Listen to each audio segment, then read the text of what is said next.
Hi, good morning, Parkview. My name is Garrett Peck, and some of you already know that I'm a history teacher and an economics teacher here at Parkview. And some of you on the football team know that I'm an assistant coach, so you call me Coach Peck, and some of you call me Mr. Peck, but I have another title, and that's U.S. Veteran. It's one that I'm very proud of. Today's PBIS lesson is about pride, and since today is Veterans Day, I'm going to show you how it's a perfect day to remember veterans and also learn about pride. Who is a veteran? Well, veterans are anybody who have served in the military, whether that's the Army, the Navy, the Air Force, the Marine Corps, the Coast Guard, in time of war or peace. You don't have to be a combat veteran to be a veteran. You just have to have served at some time, someplace. Anytime you raise your hand in the oath of enlistment or commissioning, and you put on the uniform, you're taking the risk to potentially go to combat and protect our nation, our people, our way of life, and the Constitution from enemies foreign and domestic. The military population since the end of the Cold War has reduced significantly, and in fact only less than 1% of the U.S. population is serving on active duty at any given time. Less than 1%.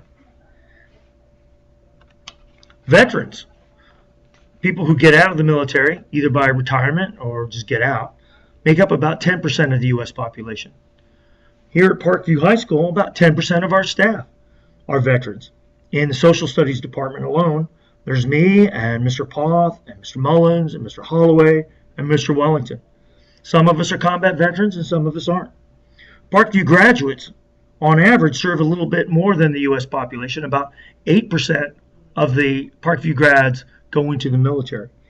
If each of your class meet the average that have served in the past few years, that means that approximately 25 of each class will enlist or become an officer through a commissioning source within 4 years of your graduation. That's 25 people that are sitting next to you right now. Maybe it's you. Veterans Day started in 1921 as a recognition of the armistice of the First World War. It ended on November 11th at 11 a.m.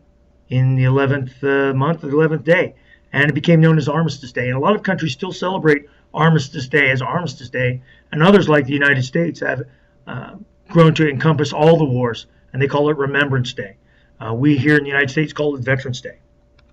There's always a big mistake between Memorial Day and Veterans Day.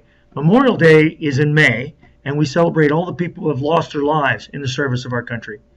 And in November, we celebrate Veterans Day, which is anybody who's ever served.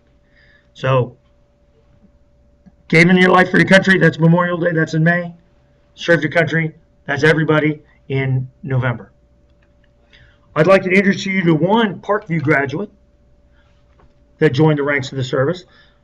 This is Sergeant Scott Kirkpatrick. He graduated in 1998.